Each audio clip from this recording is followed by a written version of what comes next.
Assalamualaikum warahmatullahi wabarakatuh. Saudaraku yang dimuliakan Allah Subhanahu wa taala, orang siapapun dia sulit untuk menjadi pemilih cerdas kalau ekonominya tidak mapan. Karena akan ada iming-iming, materi, bla bla segala macam. Akan tetapi masyarakat Wajo cerdas insya Allah. Kenapa? Secara ekonomi orang-orang yang mapan di bidang ekonomi, pertanian, bisnis segala macam.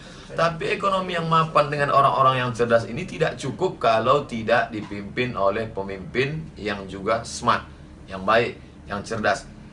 Tapi kebaikan ini ada dua. Yang satu zahir, memperbaiki fisik. Maka alhamdulillah ada berkah yang luar biasa untuk Kabupaten Wajo, diberikan Allah Subhanahu wa taala dokter fisik, Dr. Basu Rahmanuddin.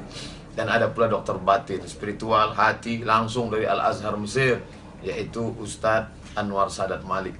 Maka barakah besar turun pada Wajo, barakah, berberkah. Maka insya Allah saya akan hadiri tabligh akbar tanggal 25 Maret 2018. Ingat, 25 Maret 2018. Semoga membarakah Wajo, berkah untuk Wajo. Allahu Akbar. Assalamualaikum warahmatullahi wabarakatuh.